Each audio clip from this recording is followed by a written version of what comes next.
India और China Asia के दो बड़े कंट्रीज जिनमें वर्ल्ड की लगभग 1/3 पॉपुलेशन रहती है। जहां इंडिया में डेमोक्रेटिक गवर्नमेंट रूल करती है, वहीं पे चाइना में कंट्री का कंप्लीट कंट्रोल कम्युनिस्ट पार्टी के पास है। बट फिर भी आज चाइना इंडिया से हर चीज में काफी ज्यादा आगे है। बट ऐसा हमेशा से नहीं था। ईयर 1980s तक इंडिया और चाइना दोनों देशों की जीडीपी लगभग लगभग सेम थी। बट ऐसा क्या हुआ कि आज वर्ल्ड इकोनॉमी की लिस्ट में चाइना सेकंड पोजीशन पर है and India is on the fourth position. अब आप कहेंगे कि सेकंड और फोर्थ पोजीशन में कितना ही फर्क होता है, तो आपके लिए बता दूं कि आज चाइना की जीडीपी 20 ट्रिलियन यूएस डॉलर की है एंड इंडिया की 4 ट्रिलियन यूएस डॉलर की। मतलब चाइना की जीडीपी इंडिया की जीडीपी से 4 गुना ज्यादा बड़ी है। आज चाइना में वर्ल्ड क्लास का इंफ्रास्ट्रक्चर, रेलवे, हेल्थ केयर और एजुकेशन तो है ही। बट एक टाइम ऐसा था जब चाइना और इंडिया दोनों देश पुअर्टी और भुखमरी जैसी प्रॉब्लम फेस कर रहे थे। बट ऐसा क्या किया चाइना ने कि आज वो इंडिया से काफी ज्यादा आगे निकल गया। इस वीडियो में हम यही जानेंगे कि कैसे चाइना एक पुअर कंट्री से एक सुपर पावर बना और क्यों इंडिया चाइना से इतना पीछे है, क्या मेन रीजन है, और कोशिश करूंगा कि इनके लिए थोड़े रिलायबल सॉल्यूशंस भी बता सकूं। So without wasting further more time शुरू करते हैं आज का informative video.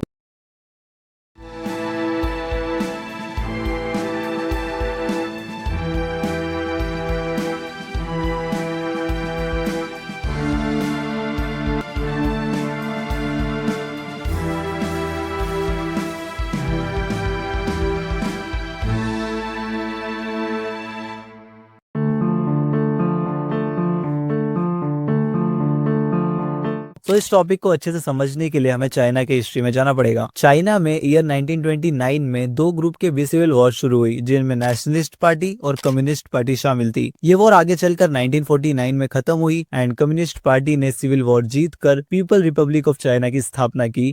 Since the coup in Czechoslovakia, 5 months ago, the troops of Mao Zedong marched into Shanghai unopposed.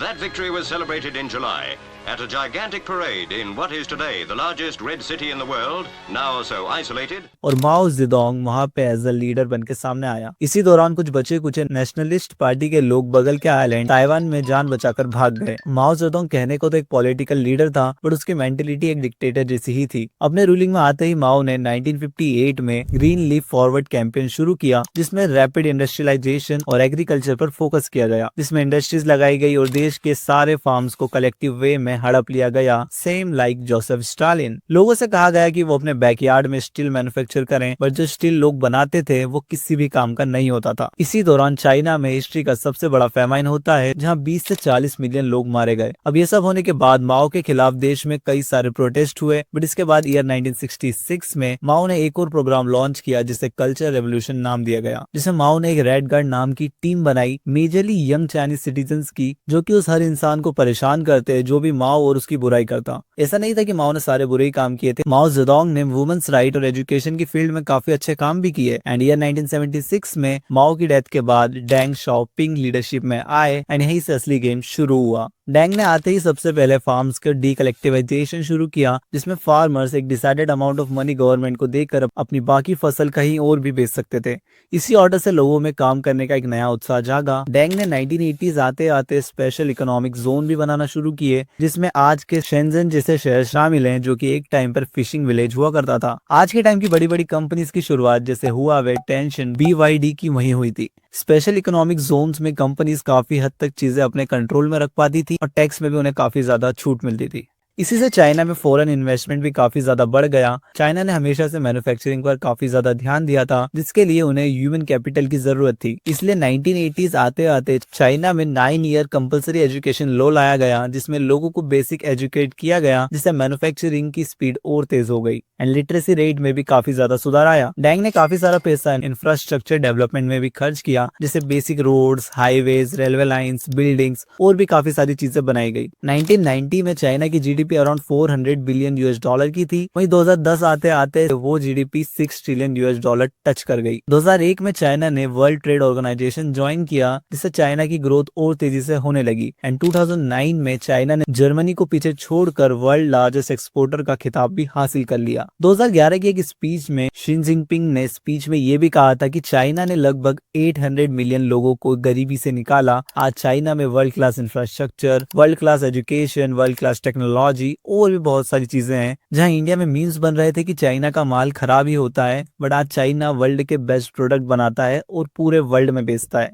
अब वीडियो के मेन टॉपिक पर बात करते हैं कि क्यों इंडिया चाइना जितना ग्रो नहीं कर पाया। तो देखो इसके कुछ मेन रीजन है जिन्हें हम एक एक करके समझते हैं। First is education. देखो एजुकेशन ही किसी भी देश की ग्रोथ की बुनियादी जरूरत होता है, बट हम यही पीछे रह गए। देखो हमारे देश भी अराउंड 1947 में आजाद हुआ एंड चाइना भी सेम 1949 में फ्री हो गया था। बट जो अप्रोच एजुकेशन के लिए इंडिया ने अपनाई वो ठीक तो थी, बट हर किसी के लिए नहीं। चाइना का फोकस हमेशा से प्राइमरी एजुकेशन पे रहा, जिससे बच्चे को बेसिक पढ़ना लिखना और न्यूमेरिकल प्रॉब्लम सॉल्व करना आ जाए। बट वहीं पे इंडिया में आजादी के बाद सीधे हायर एजुकेशन पे ज्यादा फोकस किया गया, जैसे कि पंडित नेहरू की रूलिंग में आते ही देश का सबसे पहला IIT बनाया गया। अब इससे हुआ ये कि 1980s आते आते इंडिया की 60% एडल्ट पॉपुलेशन इलिटरेट ही रह गई एंड वही ये नंबर चाइना में सिर्फ 22% था। चाइना ने हमेशा से अपनी बजट का एक बड़ा और पहला हिस्सा पहले प्राइमरी एजुकेशन पे खर्च किया, देन सेकेंडरी और टर्सरी पे किया। बट वहीं पे इंडिया में यही अप्रोच पूरी तरह से उल्टी थी। मतलब हमने पहले सेकेंडरी और टर्सरी लेवल पे फोकस किया। अब इससे हुआ ये कि जो चाइना का किसान था वो अपने बेसिक एजुकेशन होने के कारण फैक्ट्रीज और इंडस्ट्रीज में भी काम कर पा रहा था। But on the other hand India में मौजूद किसान प्रॉपर प्राइमरी एजुकेशन न होने के कारण ना ही वो शहर में आ पा रहा था एंड ना ही उसकी कोई अच्छी इनकम एग्रीकल्चर में हो रही थी। जहाँ 2017 में इंडिया की 40% लोग खेती कर रहे थे, वहीं पे ये नंबर चाइना में 15% से भी कम था। इंडिया में हमने 1951 से लेकर 1980s तक कुल 5 IIT और एक IIM बनाए, बट स्टिल 1951 में जो लिटरेसी रेट 18% था वो सिर्फ 10% ही बढ़ा 1980s आते आते। अब हमने IIT IIM तो बना लिए, बट उनके लिए प्रॉपर वर्किंग अपॉर्चुनिटीज ही नहीं तैयार कर पाए, जिसके कारण इंडिया का टैलेंट मजबूर हो गया इंडिया से माइग्रेट करने के लिए। आज भी इंडिया के कई लोग बड़ी बड़ी विदेशी कंपनीज में काम कर रहे हैं, जिनमें सुंदर पिचाई जैसे लोग शामिल हैं।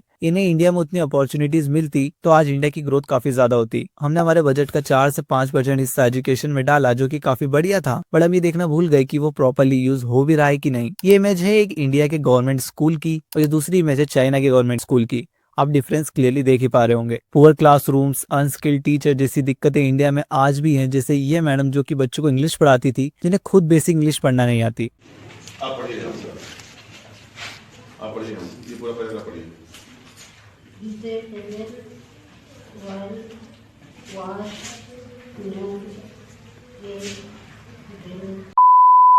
जहाँ चाइना में किसान फैक्ट्रीज में काम करके मैनेजर और ओनर तक बन सकता है, वहीं इंडिया में उतनी प्रिविलेज लोगों को मिली ही नहीं। Point number 2, infrastructure. China 1980s के दौरान जितना GDP का हिस्सा अपने इंफ्रास्ट्रक्चर डेवलपमेंट में यूज करता था, 2020 में इंडिया उतना भी नहीं कर पाया। देखिए चाइना ने 2020 में अराउंड 15 से लेकर 24% GDP का हिस्सा सिर्फ इंफ्रास्ट्रक्चर डेवलपमेंट में लगाया एंड वही इंडिया ने सिर्फ 5 से 6% ही लगाया। चाइना में आपको Tier 3 सिटीज में भी स्काई स्क्रैपर्स देखने को मिल जाएंगे, बट इंडिया में तो Tier 3 सिटीज की हालत कुछ ऐसी हुई पड़ी है। रोड्स बनने के कुछ टाइम बाद ही वहाँ गड्ढे हो जाते हैं। हमारे वहाँ सिर्फ सरकार इसकी जिम्मेदार नहीं है, देश के लोग भी इसके पीछे का कारण है। आप खुद ही देख लीजिए।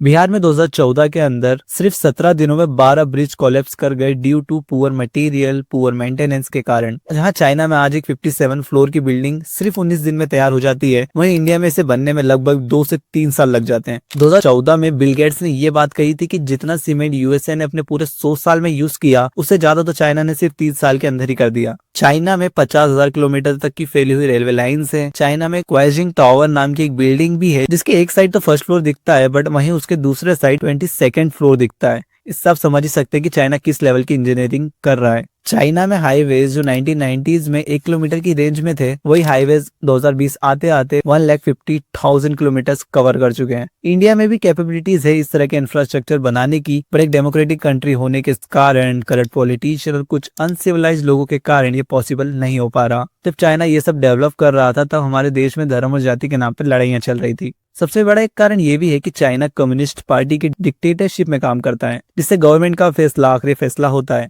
वहीं इंडिया में डेमोक्रेसी होने के कारण लैंड एक्विजिशन, प्रोटेस्ट जैसी चीजें होती है, जिससे प्रोजेक्ट डिले हो जाते हैं और कई बार तो कैंसिल भी हो जाते हैं। जिससे हमारा अगला पॉइंट निकल के आता है मैन्युफैक्चरिंग और ब्यूरोक्रेसी हर्डल्स। चाइना में स्टेट अथॉरिटी होने के कारण कभी भी लैंड एक्विजिशन और लेट परमिशन की दिक्कत नहीं होती, एंड ऊपर से वहाँ स्पेशल इकोनॉमिक जोन्स भी काफी सारे हैं। इंडिया में भी स्पेशल इकोनॉमिक जोन्स हैं, but India is a democratic country, तो कोई भी ऑर्डर या प्रोजेक्ट पास होने में कई दिक्कतें आती हैं। जहाँ 1990s में चाइना ने अपनी प्रायोरिटी मैन्युफैक्चरिंग को बनाया, वही इंडिया ने अपनी प्रायोरिटी सर्विस सेक्टर को बनाया due to poor infrastructure. China दुनिया भर में अपने प्रोडक्ट्स बेच रहा था, वहीं इंडिया में मैन्युफैक्चरिंग को इतनी इंपॉर्टेंस नहीं दी गई, जिसके कारण आज वर्ल्ड का 15 से 20% एक्सपोर्ट अकेला चाइना करता है। वहीं इंडिया का कंट्रीब्यूशन इसमें 2 से 3% का ही है। 2014 में पीएम मोदी ने एक मेक इन इंडिया का नारा भी दिया था, जिसके हिसाब से 2025 तक जीडीपी का 25% हिस्सा मैन्युफैक्चरिंग से आएगा। हुआ सिर्फ 13% ही। 100 मिलियन जॉब्स नहीं आएगी, जॉब्स तो आई नहीं बट और जॉब्स चली गई।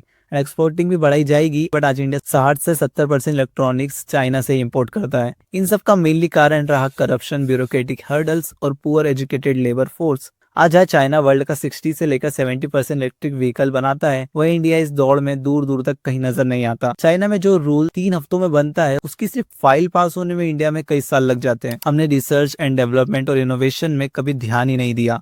फरवरी 2026 में हुए एआई एग्जीबिशन में गलगोटिया यूनिवर्सिटी में हमें कितना ज्यादा शर्मजनक केस देखने को मिला, जहाँ चाइना से खरीदे रोबोट डॉग को हमने अपना बता दिया। देखो अब रिलायबल सॉल्यूशन देखते हैं, जो कि अगर गवर्नमेंट और लोग ध्यान दे तो we can maybe beat China. Firstly understand कि चाइना एक सोशलिस्ट कंट्री है जहाँ सिंगल पार्टी रूल चलता है, एंड इंडिया एक डेमोक्रेटिक कंट्री है जहाँ पार्टीज हर 5 साल में चेंज होती है, जिसके कारण कोई बड़ा गोल सेट करना इंडिया में पॉसिबल ही नहीं। ऊपर से जो इकोनॉमिक रिफॉर्म चाइना में 1978 में शुरू हुए, वो इंडिया में 1993 में शुरू हुए। सबसे पहले एजुकेशन को एग्जाम रेडी और रोड लर्निंग वाले सिस्टम से बाहर लाना पड़ेगा, ताकि स्टूडेंट्स किताबी ज्ञान के साथ साथ रियल लाइफ स्किल भी सीखे, जैसे कि चाइना में बच्चों को सिखाई जाती है। हमारे देश में राइट टू एजुकेशन 2010 में ही आ गया था, बट आज भी हमारे देश में एजुकेशन के नाम पे बच्चों को कुछ भी नहीं आता। सो हमें ध्यान देना चाहिए कि गवर्नमेंट स्कूल में भी ढंग से पढ़ाई हो, ना कि टाइम पास। आज इंडिया के रूरल एरियाज में कई बच्चे काफी ज्यादा टैलेंटेड है, बट उन्हें आगे आने का मौका नहीं मिलता। गवर्नमेंट एम्प्लॉयज और पॉलिटिशियंस पर यह रूल होना चाहिए कि वो अपने बच्चों को गवर्नमेंट स्कूल में पढ़ाए, जिससे शायद